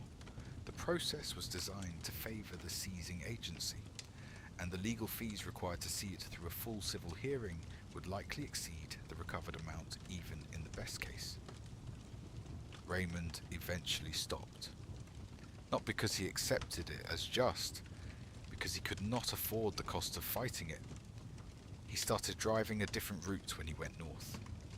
He told his son Malik, who was 11 at the time, and who had been in the back seat of the truck once when Raymond drove Route 88, and who had asked his father why they didn't go that way anymore, that it was just faster the other way. He did not tell his son the real reason until Malik was 14. Old enough, Raymond decided to need to know. He still thought sometimes about that canvas pouch, about the weight of it in his hand, about the drive to the bank, the drive to the meeting, the drive home with a contract handshake, and plans for what the new accounts would let him do. Hire Darius back, maybe, or buy the new trailer they needed. About how carefully he had prepared for that meeting, and how little that preparation had mattered on Route 88. Raymond Okafor never knew that someone was finally reading his file. Marcus closed the tab. He opened the abbreviated summary section at the back of the dossier. 11 additional complainants, partial records, names and stop dates and amounts seized. A nurse from Atlanta, a college professor from Tallahassee, a retired man from Birmingham transporting his late mother's furniture, a 34-year-old teacher driving his family to a reunion, all of them out-of-state plates, all of them Route 88, Calhoun County, Officer R. Cassidy, all of them. No charges filed, money never returned. He read each abbreviated record once, methodically. He committed each name to memory, the way he committed target site layouts to memory in the field, not mechanically, but with intention, with the understanding that these names represented people whose outcomes were now, to some degree, bound to what happened next. Then he stood up. He walked to the window. He looked out at the orange light and the circling moths and the dark parking lot beyond. And he stood there for perhaps 2 minutes, long enough to feel the full weight of the dossier. The full human cost of a man and a department operating without accountability for 9 years. Translated from numbers and case file language into the reality of 66 people who had driven through a county and come out smaller on the other side. He thought about his son, Malik, 19, who owned a car, who drove it across state lines, who had called his father last spring with a careful, casual question that was not casual at all. He picked up his phone, called Patricia Voss, and gave her everything. Patricia Voss had been with the FBI's Atlanta field office for 17 years, the last 6 in the public corruption unit, and she had the specific institutional memory of a woman who had watched the same counties generate the same statistics year after year and had been unable to do anything about it because the entry point, the crack in the wall where evidence could get in, had never appeared. She had been watching Calhoun County for 3 years. The civil asset forfeiture numbers were the anomaly that had first drawn her attention. Calhoun County was a small, low-traffic jurisdiction by any measure. 2 main roads, minimal commercial activity, no significant criminal enterprise on record. Its asset forfeiture seizure rate, per capita, per officer, per traffic stop, was 340% above the state average. She had run the numbers herself, 3 different ways, and gotten the same result each time. The numbers were not ambiguous. They were a signal, but a signal is not evidence. And Voss had learned in 17 years that the space between a clear signal and actionable evidence was where cases went to die, particularly cases involving law enforcement defendants in jurisdictions where the oversight apparatus, the IA board, the county attorney, the internal review process, was managed by the same small network of men who had created the problem. She needed 3 things simultaneously: a financial trail clean enough for a federal warrant, a civilian complainant willing to put their name on a federal filing, and audio or visual evidence of Cassidy in the act of a rights violation. She had never had all 3 at once. She had all 3 now. At 11:22 p.m, Voss called a duty magistrate she had worked with for 11 years, a federal magistrate judge who was accustomed to receiving calls from Voss at unconventional hours, and who had learned to treat this as a reliable indicator that the warrant request was solid. She walked him through the financial forensics. She played him the relevant section of the cruiser audio. 30 seconds. The hiss of the owl in Cassidy's voice and the wink communicated through language rather than image. She described Reyes's note, taken contemporaneously on a personal device, time-stamped and geolocated to mile marker 14 at 7:14 p.m. The magistrate asked 2 clarifying questions. He approved the warrant at 12:08 a.m. By 1 a.m., Voss had assembled a 4-agent task force from the Public Corruption Unit and issued an emergency subpoena for the Calhoun County Fleet audio server, the county server that held the cruiser recordings. The one Cassidy hadn't known existed because he'd never opened the department email. The server's content was preserved and copied to federal custody before 2 a.m, ensuring that nothing could be deleted or altered before morning. She did not sleep. She prepared the case file for the next day with the methodical attention of a woman who understood that cases involving law enforcement defendants were evaluated with additional scrutiny, and whose response to additional scrutiny was always to add more evidence, more documentation, more certainty. At 1:17 a.m, a fax arrived from the Georgia Bureau of Investigation's duty desk. A written statement from Deputy Carlos Reyes, taken via phone at 12:54 a.m, describing in precise detail what he had observed on Route 88 at 7:14 p.m, including the arm motion near the tyre, the stated pretext of a tail light check, and Cassidy's comment to him afterward. Reyes had asked to speak with the GBI rather than the county department, had been transferred, and had given his statement voluntarily, without a lawyer present, without any apparent hesitation. Voss read it twice. She added it to the case file. She thought, this kid is going to be fine. Meanwhile, in Calhoun County, Carlos Reyes sat at the kitchen table of his apartment at 1:30 a.m. with a glass of water he hadn't drunk and his phone face up on the table. He had given his statement. He had done it. The decision had been made somewhere on Route 88 at 7:14 p.m. when he had watched Cassidy crouch beside a tyre and typed a note into his phone because some part of him, The part that had joined the department with a genuine intention that the previous 11 weeks had been doing serious damage to, had refused to let the moment pass without a record. He thought about the man in the Mustang, the stillness of him, the way he had spoken, not with fear, not with performance, but with the calm of someone who already knew what was happening and had already begun responding to it on a level Reyes couldn't see. He thought about the 6 stops in 11 weeks that had followed the same pattern. He thought about Cassidy's voice saying community policing and the way it had landed in the cruiser like something rotten. He was afraid of what came next. He was afraid of what the department would do, what Hearst would do, what the isolation that came with having reported a colleague would feel like over months and years. He was not naive about any of that. But the fear sat on top of something else now.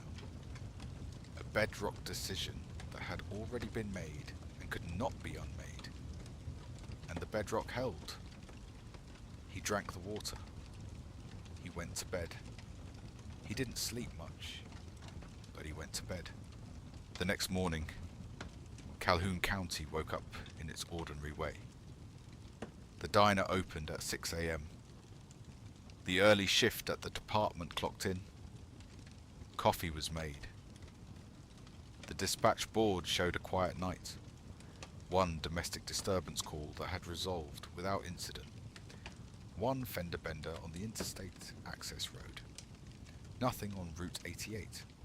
A normal Tuesday morning in a small Georgia county. Unremarkable in every visible way. Roy Cassidy arrived at 7:50 a.m., 10 minutes early, still carrying the residual warmth of the previous evening. He had slept well. He had woken well.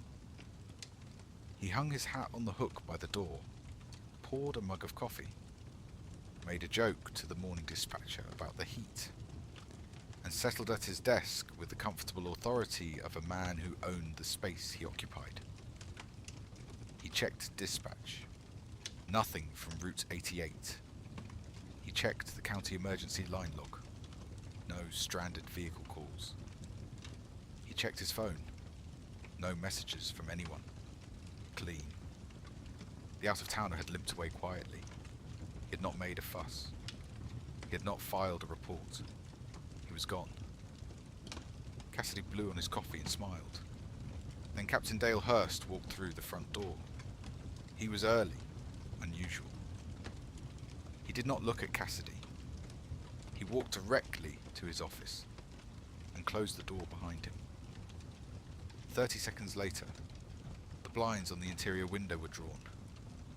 Cassidy looked at the closed door.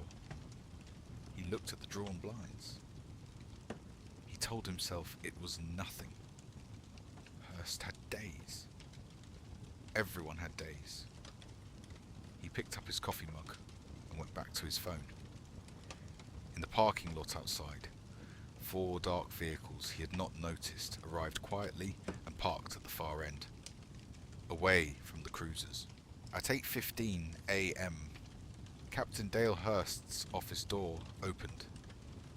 He stood in the doorway with the look of a man who had spent the previous hour receiving information in stages and was still absorbing the last stage. His face was the color of old concrete. He stood for a moment without speaking, his hand on the doorframe, and then he said, not loudly, with no particular inflection, "Cassidy, conference room." Cassidy looked up from his phone. He read Hurst's face. He read it quickly and did not like what he read. But he told himself there was an explanation. A review of the Torres incident from 6 months ago. Maybe. Or something administrative from the county attorney's office. These things happened. Hearst always handled them. That was the arrangement. He picked up his coffee mug. He took a slow sip. He stood with the unhurried ease of a man who had been called into conference rooms before and come out of them fine. walked to the conference room. He pushed open the door. The room was wrong. He registered it in the first second. Not a specific detail, but an aggregate wrongness that his body processed before his mind did. 4 people in dark suits, positioned at intervals around the large table. None of them from the department, none of them from the county, FBI credentials clipped to their belts. He saw the gold shield on the nearest one, and his stomach dropped half an inch and immediately tried to recover. A woman at the head of the table, mid-40s, close-cropped hair, a bound folder in front of her, and an expression that combined professional composure with something he could not immediately name. Something that had been waiting. And at the far side of the room, standing by the window with his arms at his sides, looking out at the parking lot, was a man in a dark suit. The suit was perfectly fitted. The posture was impossible to ignore. That specific, immovable straightness that Cassidy had registered on the shoulder of Route 88 at mile marker 14. And that had been the first thing about the stop that had not gone the way stops usually went. The man had not turned yet. He was still looking out the window. Cassidy's brain processed the information in sequential stages, each one arriving a half second after the previous one, like tiles falling in a line. The back, the width of the shoulders, the way he stood, not military rigid, but with the specific, organic stillness of someone for whom stillness was a default state, rather than an imposed one. The man turned from the window, and Cassidy saw his face. He saw the dark eyes that had looked into the maglite and held it without adjustment. He saw the face that had watched him wink through a driver's side window. He saw the man who had been sitting at 10 and 2 with his keys on the dashboard on the shoulder of Route 88 in a white t-shirt and jeans in 94-degree heat, and who had said, "Have a good night, officer. I hope the rest of your shift is uneventful," in a voice that Cassidy had heard. In that moment, as dismissal, he looked at the man's hands. He looked at the same hands that had been flat at 10 and 2 on the steering wheel of a midnight blue Mustang, and that were now at the man's sides, completely still. And he looked up. The coffee mug slipped in Cassidy's grip. He caught it. He set it on the table. His hand was not entirely steady. "Sit down, Officer Cassidy," the woman at the head of the table said. Her voice was even professional and carried the specific quality of someone who had been patient for a long time and was no longer required to be. "I'm Supervisory Special Agent Patricia Voss, FBI Public Corruption. We have some things to discuss." Cassidy lowered himself into the single metal chair positioned in the center of the room. He had not been directed to that specific chair. It was the only chair on that side of the table, but the placement had been deliberate, and he understood it as he sat in it. It was the chair of a person being evaluated, not a person participating. He looked at Hurst, who was standing in the corner of the room with his arms folded and his eyes on the floor. Hurst did not look back. "At 7:14 p.m. yesterday," Voss said, "you conducted a traffic stop of a vehicle on Route 88 at mile marker 14. The vehicle was a 1969 Ford Mustang Mach-1, registered to a Virginia LLC. The driver had committed no traffic violation. He was traveling at the posted speed limit with valid registration and insurance, with no outstanding warrants or criminal record of any kind." She opened the folder. She did not read from it. She knew the material. "You conducted the stop, returned the driver's documents, and then conducted a second stop of the same vehicle under the stated pretext of a taillight inspection." She clicked a small remote. A speaker on the table activated. Cassidy heard the road. He heard wind. He heard his own voice say, with the casual certainty of a man who had said it in an empty cruiser many times before, who had never once heard it played back to him in a room full of federal agents. Community policing. You'll learn. She clicked off the audio. She slid a single printed page across the table. Cassidy looked at it. He looked at the number at the bottom. $278,600. And the account designations beside it, and something in his chest went cold and hollow. We have the routing numbers for the offshore accounts, Voss said. We have the full transaction history, 9 years of structured deposits, and the cryptocurrency wallet linked to your home IP address. She placed a second document on the table. Cassidy recognized it, the structure of an IA complaint form, and then he saw his own name and case number at the top, and realized it was not one complaint, but a stack of them, printed together, and that the name on the third page was Sophia Restrepo, and the name on the fifth page was George Farris, and the names continued. She placed a third document on top of the stack. He recognized Carlos Reyes' signature at the bottom. She paused. She let each document settle. She did not speak into the silence, because the silence was doing necessary work. Cassidy spoke first. He heard himself do it, heard the first attempt at a response emerge before he had fully decided to make it. The audio is out of context. I was making a general comment to my partner. The audio is 47 minutes of continuous recording from your cruiser's secondary backup system, Voss said. It begins when your light bar was activated and ends when you returned to the department. It includes the stop in its entirety. A pause. The Cayman accounts, Cassidy said. Those are connected to an investment. My brother-in-law has a business. We've spoken with your brother-in-law, Voss said. Her voice did not change. He was not aware of the accounts. Another pause. Longer. Reyes is a rookie, Cassidy said. He doesn't understand how field operations.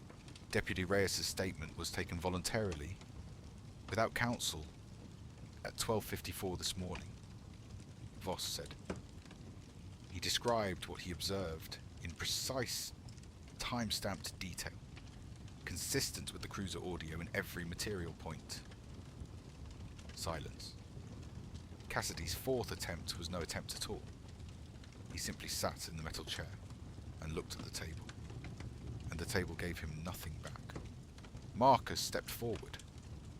He had stood at the window throughout Voss's presentation, not performing patience, but genuinely in no hurry. This moment had its own internal clock, and he had learned long ago not to impose an external one on things that needed to arrive in their own time. He had watched Cassidy's responses get smaller with each exchange. He had watched the swagger, that specific, practiced physical authority, the set of the shoulders, the arrangement of the face, evacuate the man's body in increments, like air from a punctured sidewall, quiet and continuous and irreversible. He stepped forward now and looked at Cassidy directly. He did not raise his voice. Men who raise their voices in moments like this are men who need the volume to carry the weight of what they're saying. He did not. You thought the wink was the end of it, Marcus said. You thought I'd change my tire and drive away and put it on the list of things I'd learned to accept. A lot of people on this road have done exactly that. They drove through your county and came out smaller, and had no way to address it, and kept going because they had no other option. He paused. I had other options, and and I want you to understand something clearly. I didn't pursue this because of what you did to me. I can change a tire. I've changed tires in places that would rearrange your understanding of difficult. I pursued this because of the 66 people who couldn't do what I'm doing right now. Raymond Okafor, who lost his business deposit and one of his employees. George Farris, with the fractured ribs. Sophia Restrepo, standing in the rain on a highway shoulder while you searched her car for 47 minutes and found nothing. Those people are why you're sitting in that chair today. He stepped back. He looked at Voss and gave a single, small nod. Bradley Roy Cassidy, Voss said. Stand up. Cassidy stood. His legs were uncertain. He stood anyway. You are under arrest for deprivation of rights under colour of law, wire fraud, grand larceny, and criminal mischief. You have the right to remain silent. She continued. Cassidy heard the words arrive in fragments, the formal language of an arrest. Words he had said himself hundreds of times, landing on him from the other direction with a weight he had not understood they possessed. 2 agents moved to either side of him. His arms were brought behind his back. The handcuffs closed around his wrists with a sound he recognized absolutely. The metallic ratchet of the teeth engaging, the finality of it, the small click that meant done. And he stood in the conference room of the Calhoun County Sheriff's Department in his own handcuffs, in his own building, while the man he had winked at stood 6 feet away and watched with an expression that was not triumph and was not satisfaction and was not any of the things Cassidy might have expected. It was simply witness. The expression of a man who had decided to make sure this was seen, and was seeing it. The conference room door opened at 8:47 a.m. The bullpen of the Calhoun County Sheriff's Department was not a large room. It held 12 desks, a central dispatch station, a break counter along the north wall with a drip coffee maker and a cork board of departmental notices, and a row of filing cabinets along the south wall that had not been fully updated since 2019. On a normal morning, it held 6 to 8 people during the early shift. Patrol officers preparing for their routes, a dispatcher, a records clerk, occasionally a civilian waiting at the intake counter. This morning, it held 9 people, because word had moved through the building in the way that word always moves through small departments, not through announced channels, but through the specific, alert silence that spreads when federal vehicles park at the far end of a lot and suited agents go through the front door without checking in at the desk. By 8:30 a.m., every officer on the early shift had found a reason to be in the bullpen or within sightline of it. Nobody had said anything about this. Nobody had needed to. The door opened. Patricia Voss came through first, then 2 agents flanking Cassidy, then Marcus, then a 4th agent behind. Cassidy was in handcuffs, and he walked with his eyes slightly down, not fully down, not the full collapse of a man who has surrendered, but the partial lowering of a man who cannot quite bring himself to look at the room. The bullpen went completely silent. Vera Hutchins, the morning dispatcher, had been with the Calhoun County Department for 22 years. She had processed payroll for officers she respected and officers she did not, had taken complaints that were real and ones she knew were being filed for the record only, had watched things disappear into the system and watched other things emerge from it, and had developed over 22 years the particular institutional knowledge of someone who understands how a place actually operates beneath its stated procedures. She had her own views about Roy Cassidy. She had never said them to anyone who could do anything with them. When Cassidy came through the conference room door in handcuffs, Vera Hutchins turned her chair to face her monitor. She did not watch him cross the bullpen.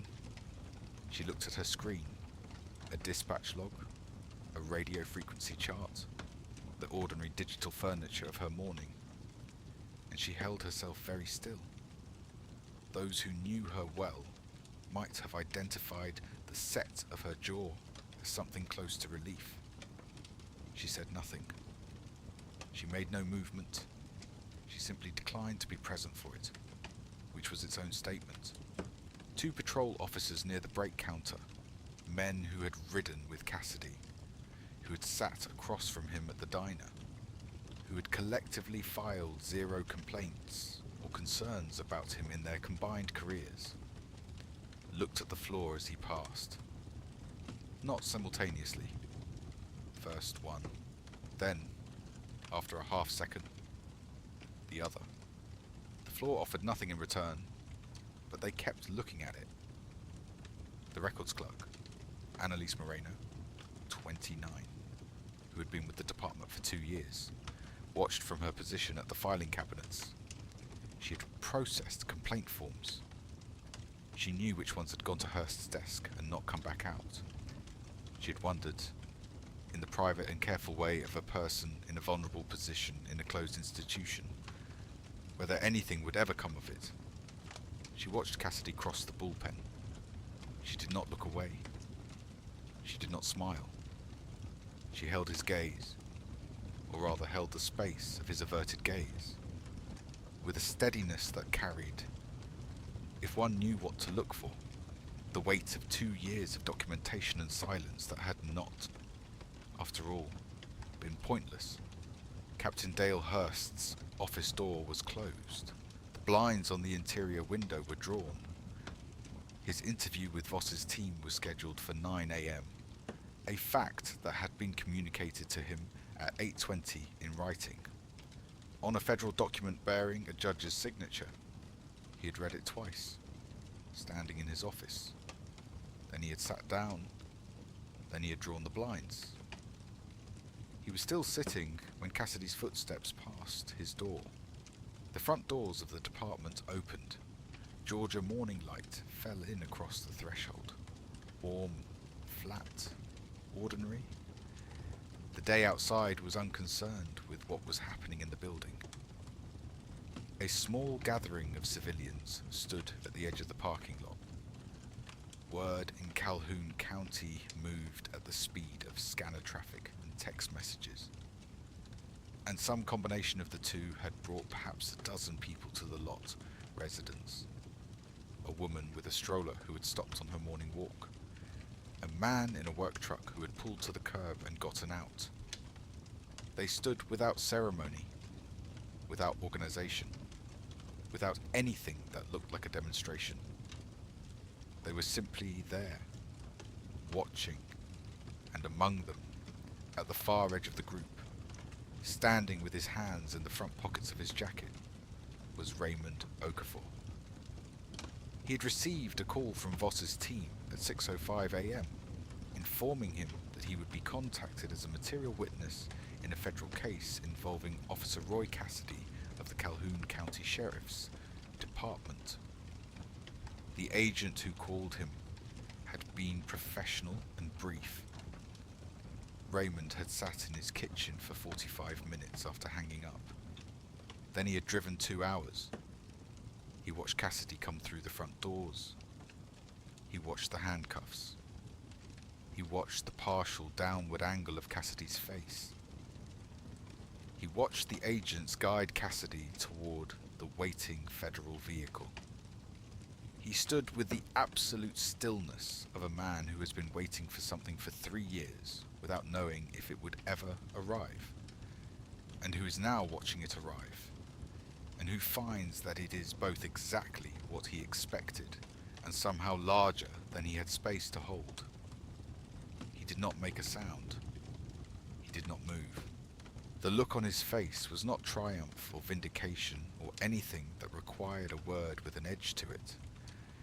It was something quieter and deeper, the expression of a man watching a debt be acknowledged that he had stopped believing would ever be acknowledged. and feeling in the acknowledgement, not just the resolution of his own case, but something larger and less personal. The sense that the road was different now, that it would be different for the next person. Marcus came through the front doors and paused on the top step. He did what he always did, entering a new exterior space. A quick, unconscious assessment of the environment, exits, positions, variables. His eyes moved through the gathered civilians and stopped. He did not know Raymond Okafor's name. He would learn it later, from Voss, in a brief that would arrive with the formal witness list. But he recognized what was on the man's face with the certainty of someone who had seen the same expression in different countries, in different circumstances, on the faces of people who had lost something and had been told, by the weight of events, that it could not be recovered, and then discovered, against expectation, that they were wrong. He held Raymond's gaze across the parking lot. He gave a single, small nod. Raymond gave one back. The federal grand jury returned an indictment in a single 4-hour session, 3 days after Cassidy's arrest. A USA Diana Ruiz, assigned to the case by the United States Attorney's Office for the Northern District of Georgia, had spent those 3 days building a document that was, in her assessment, among the cleaner public corruption cases she had handled in 11 years of federal prosecution. The evidence was direct. The financial trail was documented to a forensic standard that left no interpretive room, and the audio recording, which had been professionally authenticated and analysed by the FBI's Digital Forensics Unit, was the kind of evidence that made a defense attorney's job very difficult before the case had even reached a courtroom. Ruiz added a second defendant on day 2, Captain Dale Hurst, charged with obstruction of justice and conspiracy to deprive persons of their civil rights under colour of law. The charge was built on 9 years of documented A complaint dismissals, a pattern of protected non-review that the federal complaint detailed with precise dates, case numbers, and Hurst's own handwritten dismissal notations, which had been recovered from the department's physical files under the search warrant executed the morning of Cassidy's arrest. 14 complaints, 14 dismissals. The same handwriting, the same language. 9 years. Union Representative Tom Briley was named as an unindicted co-conspirator. Payment records recovered from Cassidy's offshore financial records showed $14,200 transferred in 5 installments over 4 years to a personal account in Briley's name, payments that corresponded in timing with the dates of 5 specific IIA complaint filings that might otherwise have required external review. Briley's attorney issued a statement within 24 hours of the indictment announcing his client's intention to cooperate fully. The trial lasted 11 days. Ruiz did not lead with Marcus Elliot. She led with the audio recording, played in its entirety for the jury on the first day of evidence. 47 minutes of Route 88 rendered in clean, authenticated digital audio that filled the courtroom with the sound of a traffic stop that had happened 1,000 times in Calhoun County and had never, before this audio, been heard by anyone with the authority to act on it. She followed the audio with the financial forensics, the offshore account structure, the structured deposits, the 340% civil asset forfeiture anomaly. She presented it through an FBI forensic accountant who walked the jury through the numbers with the patience and clarity of someone explaining a household budget, stripping the offshore account architecture of any complexity that might allow a juror to feel it was beyond their comprehension. By the time the accountant finished, the financial picture was plain. Then she called the witnesses. George Farris, 67, took the stand and described in a steady voice what it felt like to not hear a command because of a hearing impairment and to be pushed against your own car door by a man who did not wait for an explanation. He described the drive home afterward. He described the 2 months of pain from the fractured ribs. He described the 12 pages of complaint paperwork he had filed and the single paragraph dismissal he had received in return. Sophia Restrepo, now 31, described standing in January, rain on a highway shoulder for 47 minutes while her car was searched and found to contain nothing. She described the blood pressure reading at her next OB appointment. She described the look on her doctor's face when she explained what had caused the spike. And then Raymond Okafor took the stand. He was there for 38 minutes. He described the $6,800, where it came from, what it was for, how carefully he had accounted for every dollar of it. He described the stop on Route 88, the invented smell, the 41-minute search. He described watching the canvas pouch leave his vehicle in Cassidy's hand and understanding, in that moment, that he wouldn't see it again and could not stop it from happening. He described the phone call to the property management company. He described letting Darius go. He described 14 months of legal proceedings that had cost him more in time and energy than the money itself. And the conversation with the legal aid attorney who had been honest with him about the odds. He described the route he now drove when he went north. And then, in the last 2 minutes of his testimony, he described his son, Malik, who was now 15, who was learning to drive, who had asked his father last spring whether they could practice on Route 88 because it was a long, straight road with low traffic. Raymond had said yes. He had decided, and he said this clearly, without performance, looking at the jury, that he was not going to teach his son to be afraid of that road. That whatever the road had taken from him, it was not going to take that. The courtroom was very quiet when he finished. Judge Harold Fitch presided with the economy of a man who had spent 30 years on the federal bench and had refined his courtroom management to the point where he required almost no volume at all to achieve complete order. He was 67, grey-haired, deliberate in every visible way, in speech, in movement, in the precise timing of his rulings. He was not known for speeches from the bench. He believed that the law's language was sufficient for most purposes, and that additional oratory was usually a form of performance. At sentencing, he made an exception. He looked at Cassidy across the courtroom for a moment before he spoke. He looked at him the way a man looks at something he has been given the responsibility of measuring accurately and wants to be sure he has it right. Mr. Cassidy, he said, you were given authority over people, not ownership of them. Distinction is the entire substance of the oath you took.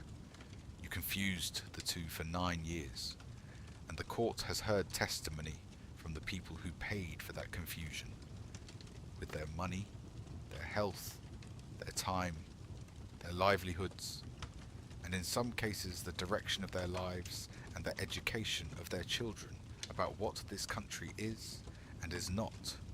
The court finds no mitigating factors. He picked up the sentencing document. The court also notes that you were not an isolated actor. You operated within a structure that was designed by you and by others to ensure that your actions had no consequences. The strength of your sentence reflects not only what you did, but the deliberateness with which accountability was avoided for nearly a decade.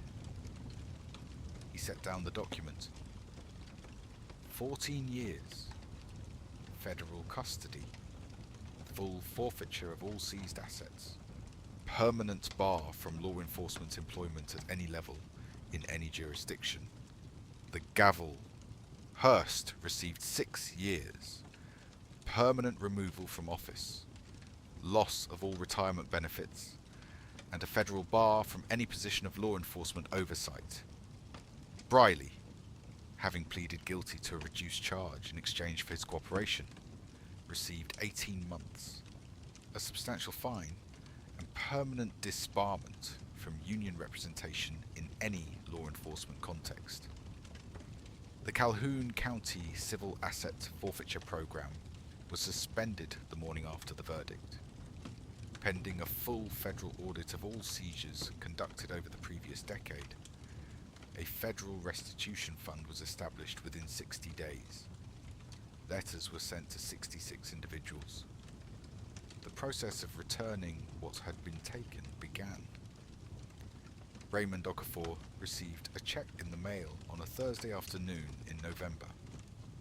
It was a government check, plain and official, in the amount of $8,437.40. The original $6,800 plus 3 years of compound interest at 9%, calculated from the date of seizure. He stood in his driveway and looked at it for a long moment. He went inside. He found an empty frame in the hall closet, one that had held a calendar the previous year. He took the check and the letter of restitution that had come with it, and he put them in the frame. He hung the frame on the wall of his office, above his desk, where he could see it every morning when he sat down to work. Carlos Reyes was not charged. He cooperated fully with the federal investigation, and his written statement formed a cornerstone of the prosecution's case. He served 30 days of administrative leave, a procedural formality, standard in cases involving officer testimony against colleagues. When he returned to duty, he filed a transfer request to the Georgia Bureau of Investigation. It was accepted 11 days later. He started the new position on a Monday morning, driving north on a state highway, and he did not take Route 88. 2 weeks after sentencing, Marcus Elliot drove back through Calhoun County. He did not have to. There was no operational requirement, no witness obligation, no procedural reason to return. He drove back because he had spent 23 years finishing things completely, not leaving loose threads, not closing files before the last entry was made. And the last entry in this one was not in a courtroom or a federal document. It was on a street in Augusta, outside a house whose lawn had recently been edged with the clean precision of someone who understood that a well-kept edge communicated professionalism to every passerby. He found the Okafor Groundworks truck parked at the curb. He pulled in behind it and got out. Raymond Okafor was 60 feet away, near the back of the truck, adjusting the strap on a piece of equipment. He looked up when he heard footsteps. He looked at the midnight blue Mustang first, the car registering before the driver, and then at the man who had gotten out of it. He stood still. Marcus walked over. He stopped a few feet away, in the shade of a large pin oak that extended over the sidewalk. He said, "My name is Marcus Elliot. I read your file." Raymond looked at him. He absorbed this for a moment, the specific weight of it, the fact that a stranger had read the record of the worst professional day of his life, had read it in the middle of the night in a motel room in Mercer County, and had made it the center of something larger than Raymond had had any way to imagine when he was standing on Route 88, watching a canvas pouch leave his vehicle in a cop's hand. "You're the one," Raymond said. "Yes." They stood for a moment in the easy silence of two men who do not need to fill space with words. A car passed on the street.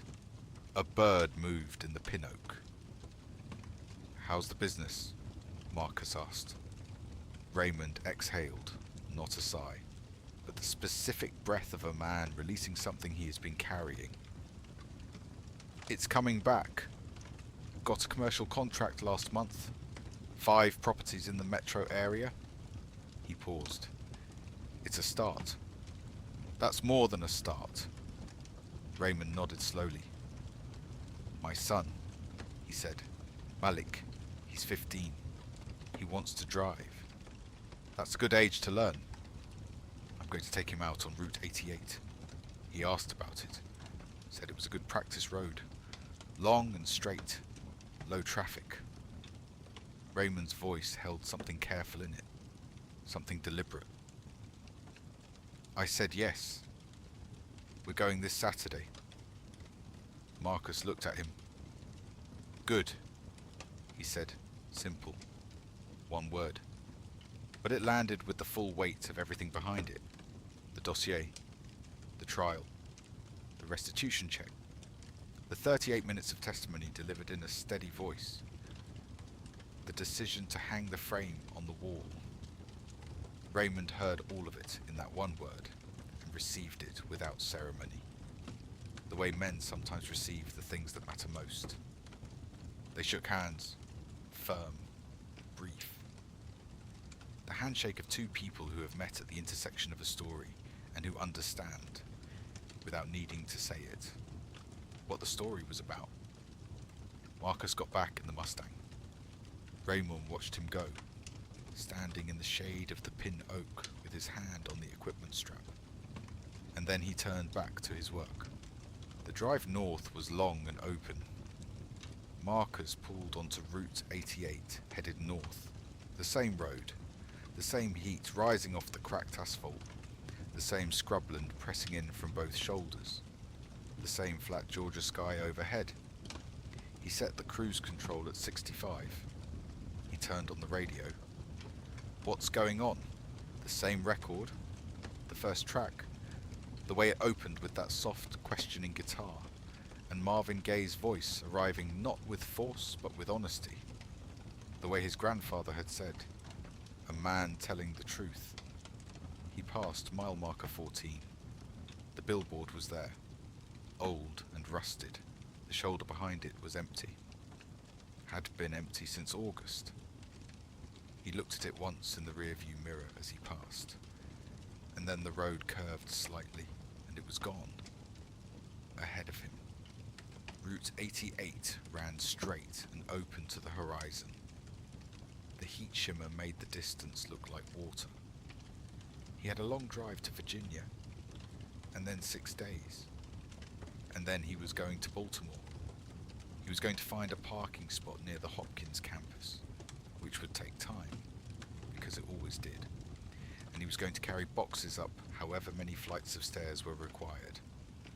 And he was going to walk the campus with his daughter in the September light, just the 2 of them, and listen to her explain what the next 4 years were going to look like. He was not going to miss it. He pressed gently on the accelerator. The Mustang's engine responded, that deep, rolling V8 rumble that filled the car and the road and the open air around it. The speedometer settled at exactly 65. He held it there, steady and unhurried, and he drove. Roy Cassidy entered federal custody at FCY Jessup, Georgia, 30 days after sentencing.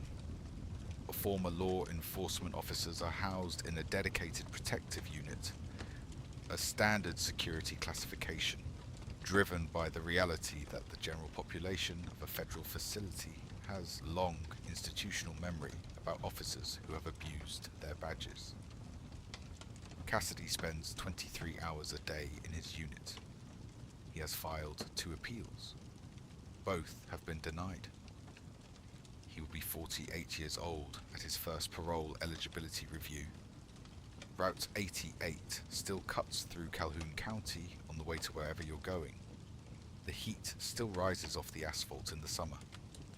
The billboard at mile marker 14 is still there, old metal, rust eating at the corners. The advertised bail bondsman's phone number long since disconnected. The shoulder behind it is empty. It has been empty since August. Drivers pass it every day without knowing what it means.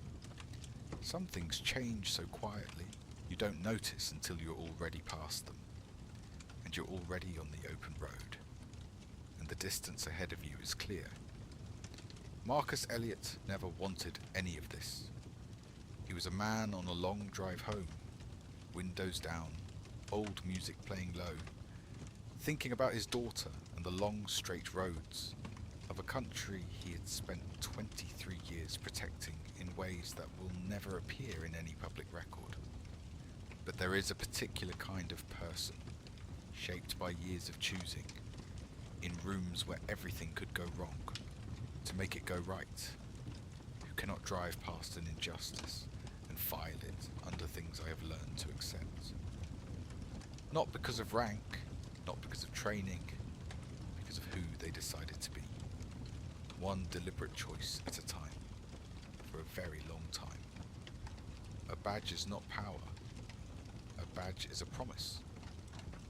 Roy Cassidy forgot that. Marcus Elliot didn't, and 66 people, and one 15-year-old learning to drive on a long flat Georgia road on a Saturday morning are living the difference.